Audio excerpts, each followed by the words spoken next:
Hello and good evening. We're playing Love Thyself, a Horatio story. This is part of my Steam cleaning series where I go through every game in my Steam library eventually, then arbitrarily rate and or play time. Now, yeah, this is a game in the Endless universe, as mentioned here, which is Endless Space, Dungeon the Endless, Legend. Horatio is a species in Endless Space that is this guy Horatio found a cloning machine and just said, you know what? I'm pretty cool. I'm going to clone myself a bajillion times. And that is Horatio. So this is a joke game. Well, it came out April 1st, so I'm going to say it's a joke game. But, you know, all games should be taken. We're going to jump in. And now I know it's a visual novel. It's impossible to disassociate my story from that of Horatio, the first of our names. First beings to travel widely between the stars were known as the Endless. We know of no earlier form of intelligent life that galaxy.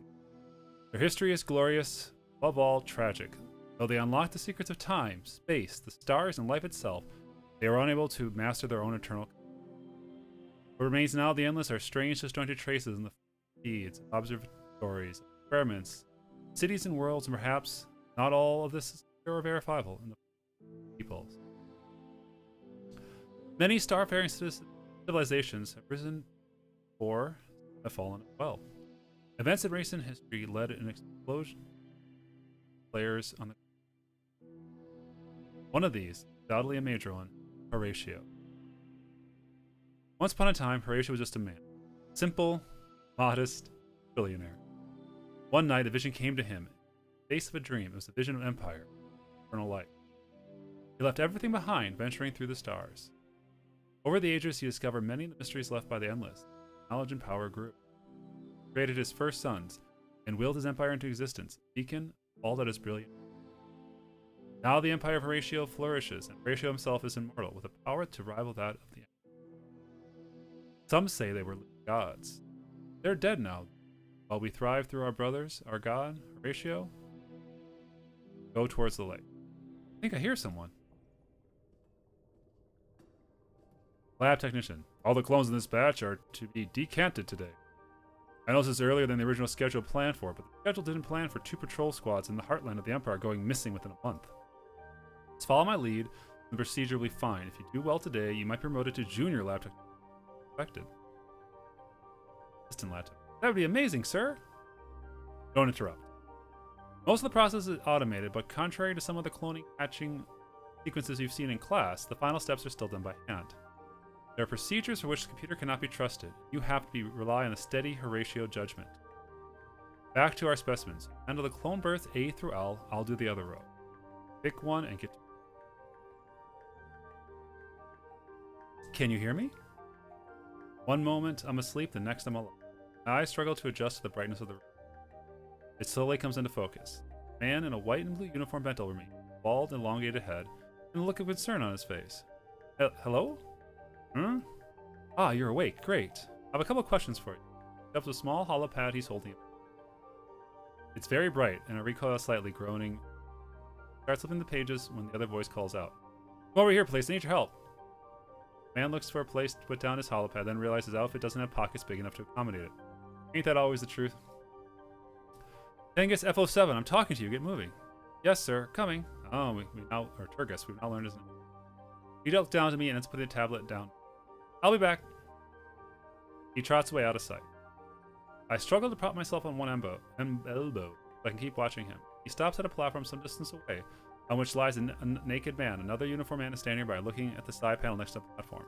All three of them look exactly alike. Brothers? How can I help you, sir? The uniformed man points to the naked form in front of him. This clone is faulty. The lights are on, but I try to make sense of this all. These people are clones of one another? What do you mean, sir? Well, isn't it obvious? He can hear us, but he can't respond. Something must have gone wrong during the process. On the outside, he's fine, but his motor and educational printing is flawed.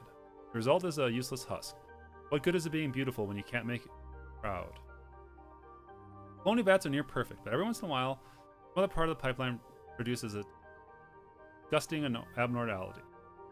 Let's take care of him and chalk him up as a total. What do you need me to do? Simple, take his legs. A man called Turgus F07 grabs the moving clone by the ankles and later, as past his hands, the clone's arm pulls him off the platform with a grip. We'll put the body in the recycling chute. That way we'll get the nutrients. Think of it as a way of contributing. Gross. Both of them tug and pull haphazardly. Before long, they're panting. Can't afford to show weakness this time, or ever. Everything and everyone is perfect and beautiful. It's a kindness we're doing to him. Think about it. I watch as they come nearer and realize that there are about a dozen other men on platforms, all of them in various states of laying down or sitting up, looking at the grotesque scene with mild interest. Every single one of them is a carbon copy of the trio in front of us. I catch my reflection on the surface and suddenly realize I, too, am one of them. A clone.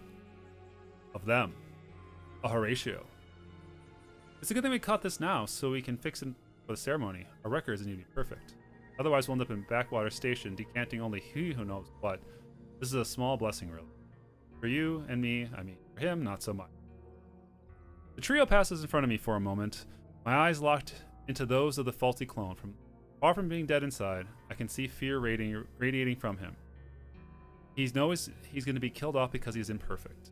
Sit up and try to figure out what these tests are. I don't want to follow this guy into the recycling chute. Every time I think about what a memory test entails, I come up with a blank. I think that's the issue right there. My body's functional. I can understand what people are saying. But there's nothing of the memory implants they make. I'm a blank slate. Prop him up while I open the chute. I gotta do something about this. I turn around and look at the clone next to me, who is gazing about with an air of studied detachment. Our eyes lock and expression shift. Owl. I haven't done anything to deserve it, so I've been fidgeting on my... What are you looking at, substrate? I rummage for a good comeback. All these guys we hold perfection in very high regards. I know what'll shut him right up.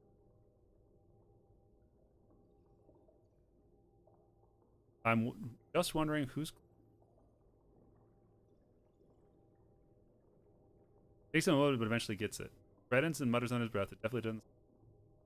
I realize we seem easily provoked and causing a scene my way out. Pull my legs off the platform to do just that when I catch something that fall off. It's a hollow pad Turgus FO7 left behind. Maybe there's some information on there that helped me cheat through the test instead. Look for information on the cheat. Look for information to cheat on the test. Go for the subtle approach. I sit back down and put the hollow pad on my lap. A number of tabs open. Medical procedures. There's a tab that seems to be a serial called Forbidden Love. Press the button in front image. Show resumes. The sound is off. Subtitles. I can only guess that Turgus FO7 is not as student. Cheers. The show is taking place in a richly decorated room. Draperies hang out. Vases and everywhere portraits, statues, 3D holograms represent, well, the me who's in charge. We seem really into ourselves. Right on cue, there's another me on screen, arguing about something. Two other Horatios come into view, one dressed as a soldier, the other. Soldiers demanding a rebellion on the distant colony met with force, while this is offering a more measured approach, presenting it as anonymous. Anonymous, yes, that's. The argument goes back and forth for a bit, with the main me, whom they call Prime, eventually making the call. He'll be magnanimous and offer the rebels a chance to redeem themselves. The soldier stomps off, while the other guy sticks around and shuffles closer to him. Bear a quick embrace before he slinks off. I fast forward a bit. The soldier comes back to the scene in some sort of parlor. Prime and him exchange some oblique remarks, and it becomes clear that in the shadows, things are pretty bad for the rebels. So that's the way things are done around here? Okay. Then the soldier tears off his uniform, revealing a perfectly smooth chest. Two exchange a smoldering look, their lips meet with passion, and they fall to the ground. Oh. I hear footsteps approaching, and I swiftly put the tablet back down. Turgus FO7 is coming my way. I rest my hand on the platform and do my best to look to tab. I'm ready to play the part. Right. He said the tablet swiped through and looks up at me. Right. Okay, I'll ask you a couple of questions to make sure everything's fine. Let's get this over with, pal. I got places to be. Settle down, please. This won't take a minute. Looks like your motor controls are working fine. Take that box, move on the memory test. I'll make it short. What's the name of the first and foremost our God who created and loved Horatio Prime? Angus F7 looks at me and nods in approval. Okay, you're officially fully functioning Horatio. That's it? Sit tight and wait until we're done processing everyone. With that, he moves on, taking his hollow pad with him. Well, that was easy. I lay back on the platform and relax. Sometime later, the assistant comes back. Thank you for waiting. I'm going to ask you to please head to wardrobe in the next room over where you'll find your station uniform. Anyone will do, but they're all the same size, obviously. After that, you'll be directed towards indoctrination. This will be followed by dinner, orientation, and will be shown to your quarters. Now, this way, please. Next door opens to room. The door to the next room opens, and we. There's a few tables in the far end of the room. Uniforms are neatly stacked and folded next to one. Look at one another uneasily, unable until someone steps forward and grabs a uniform. Looks at it warily and puts it. Follows suit. It's some sort of green jumpsuit with 2 deep pockets. It closes with a simple zipper in front. The uniform is pretty snug fit, and the fabric seems sturdy yet comfortable. I notice there are a pair of light boots on the table, so I take a pair. They're a bit tight. Put my hands in my pocket and look around, waiting for what's next. Wait doesn't last long. After a minute, another door opens. The assistant from before is holding a hollow pad and appears inside. Oh, okay. Well, normally there's someone else to show you waiting indoctrination. We're a bit short-staffed at the moment, apparently. The grumble from my neighbors at the lack of decorum. I lit up the path on the hollow screens. It'll guide you there. Just proceed down the hallway to the concourse and follow the instructions. Sorry about that. I shuffle out of the room and hesitantly walk down the hall, hoping that I won't get lost. The others are following me, although at a distance, no one is seeming to want to take the familiar with their surroundings, but not out of the station. At least none of us has to pretend. I think no one wants to be the one going down the wrong way and making a mistake. I've seen crossroads twice and stuck to the path indicated by the arrow on the wall screen. So far, so good. I keep walking. Others follow. Eventually, I hear a murmur in the distance, which grows to a distant. I see some bright lights in the distance and a much more colorful environment. Step out on a plaza, cathedral, green and gold. There are columns and glass everywhere with the manicured trees and shrubs in every. Overhead, an immense glass canopy. This must be the concourse. There are lots of other people here, all wearing the same jumpsuits as probably fresh new clones, just like us. Even my jaded brethren around me are all murmuring themselves in tones of wonder and amazement, as if talking out loud might make the. This way, please. Voice cuts through the noise effortlessly, and in a moment the conversation goes quiet. Horatio appears on an immense hollow screen, inviting us to move along. There are more hollow projections in the hallway leading to, what was it? Indoctrination? That sounds unpleasant. Nevertheless, I follow the crowd. We meander through the corridors for a couple of minutes before we reach our destination. A huge room covered in rich materials from the carpeting and padded walls. Paneled walls. Padded walls would be different. There are long rows of wide, comfortable-looking, all facing a wall.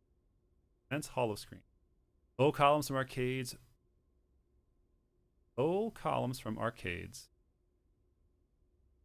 Market, I think. And low columns form.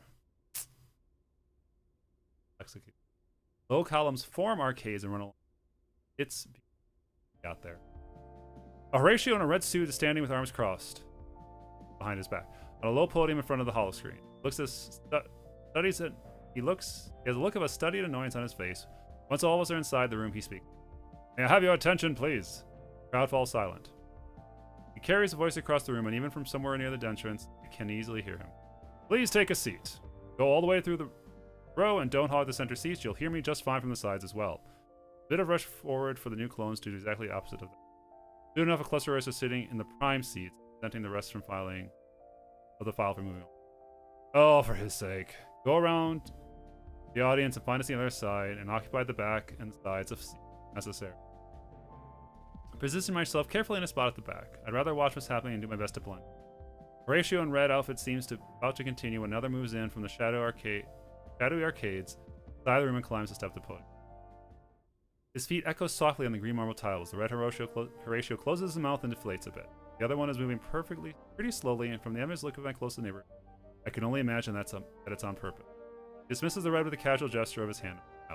Red Horatio leaves the stand. Whoop. The grin, the second Horatio turns to us, his cape flowing in a pathetic demonstration that he's here and demands our attention. When he speaks, his inflections are slightly different. I surmise that he probably spends a lot of time speaking in public. Thank you, second-rate. Second-rate? Man. Thank you, second-rate Master Sergeant Exodus B12. B12's good for you. That'll be all. Each and every me.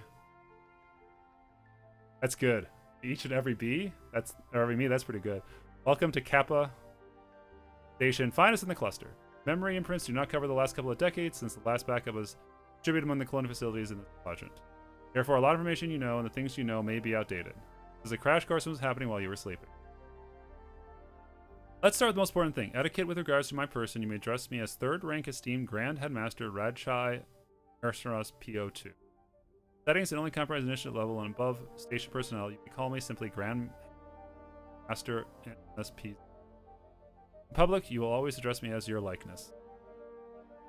This, you know, I can be a sucker for good linguistic foreplay when it comes to getting the right words and changing the way grammar is to fit this singleton-based society. Provided that honorifics have been properly given and received in a small setting, you may simply call me sir. Pause this for a second. Now let's cover, let's move on to secondary topics. First, your own identity. Great pleasure that I deem you all initiate. More especially, your full name will be first level initiate Megarez, since this is your chosen name, along with your decanting batch and birth batch 21 of this mission. The hall pad on your desk, you may now use it to approve your suggested name or pick another one. Reads placeholder. Placehold us. Look at the hall pad resident. The screen reads first level initiative Megarez placeholder F21. That, do I really want to call that by name? I'm pretty sure I can find. I break my mind for ideas. Could I randomly type in letters? Wait, no. I'll be stuck with that. Better find something discreet so I blend in. I press the delete button. Where's enter your name appeared? Enter your name. We got it. Theme cleaning. Boom. Screen flash screen. A second after I hit the submit key. Okay, my first level initiative Megarez steam cleaning F21 for now. Hope it brings me luck. Horatio on stage must have some way of checking your progress because after a moment he continued. As initiates, you need not address Category X personnel or unsightly species you may encounter directly. You may find the closest underling to that for you. Be aware there are many new species that have been added to his glorious empire. Xenoglies? Xenoglies? That's a slur. There might be some more aliens around the station. Don't be alarmed, they should all be tamed. Generally, the rough and unwatched masters kept away from the betters. Several client species are permitted residents among Lord Kappa Station. Highly possible that you'll come across some of their representatives over the course of the next few weeks. Should you need to communicate with anyone, they are familiar with their speech and will attempt to replicate it to the best of their ability. Most new species encountered have proven to be just as disappointing as we expected. He smirks, he flicks his wrist, pulls his belt buckle free. What? Oh, okay. Whew. With the wave, the buckle lights up, revealing a small hollow pad. Fancy. Now, a brief overview of what's happened last decade. Relationships with the so-called fledgling United Empire remains very cold. Representatives from their young leader, a male human called Zelvis, have refused vassalage under the auspicious leader of Horatio himself. Similarly, they have repelled violently several attempts at claiming outer planets of our empire. Be with caution. Relationships with the robotic insectoid hive known as the Cravers are still at all-time low. They have eaten the last dozen envoys, as well as the ship they came on. Colony of Heka team lost after he had to vitrify the surface in a year 191 after him. Their strength made great addition to the Empire, but at this time we are not pursuing that efforts. Similarly, we are not currently speaking in terms of the Sylphan Republic. Native know-it-alls have recently jumped the gun and seized the Ingress. And wait, this happened centuries ago. Looks through 7 screens on the hall screen. All this information is completely out of date. Who messed with the geopolitics database? I'm surrounded by complete idiots. I swear. Never mind this. Turns out the hall screen lights, size, and then continue. I guess I'll do this from memory. Might be a bit patchy. Some of our own memories will definitely encounter to something to do with having millennia of history. Moving on. You might be wondering why so many are being decanted at the time and for what purpose. The station is home to the Horatio Academy. The best and bright of his siblings come from across the Empire for further education. The best of these in turn get a shot at joining the Academy, led by Vonya, male called Islander. Ah, the Vodinia. Like stuffing ghouls who live in galactic giant space arcs and prey in the defenseless souls of our brethren. Except this is Lizlia Farlower, led them and founded the Academy, a place that has grown immense power.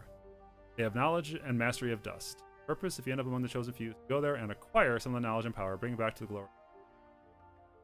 Finally, the why so many of you at once? Well, 2 of our exploration vessels disappeared recently. They contain the brightest minds of the generation. The best shot at getting knowledge we're seeking. Gone now. In just a few short weeks before Horatio Prime himself is due to review our Academy cadets. Horatio Prime himself is coming to Kappa Station, and we have no cadet. Shame this would bring me into the whole station would be unbearable. Anyway, you gotta admit, 3 weeks to become these cadets. There'll be extensive training, classes.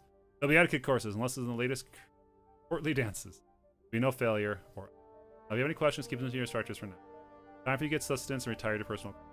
Turns away and walks the same way he came under arcades. This Alternius PO2 guy is something.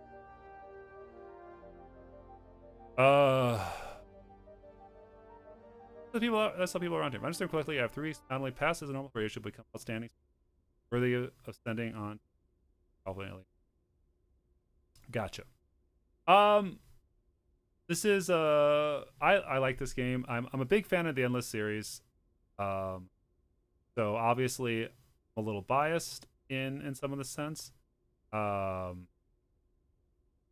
I think it's really cool sideboarding here. I think it's really cool to see a studio playing around with their IPs, having fun, building. I bet if you don't know what Endless Space is, you're gonna be like, this is weird, and you'd be right, it is. But as someone who played dozens, if not hundreds, of hours of those games, they really lean into the universe and lore, and I think that's super cool. If you have any enjoyment of Endless Space, this is definitely a game to check out. It's worth a laugh. It's free. Why not give it a go? Cheers.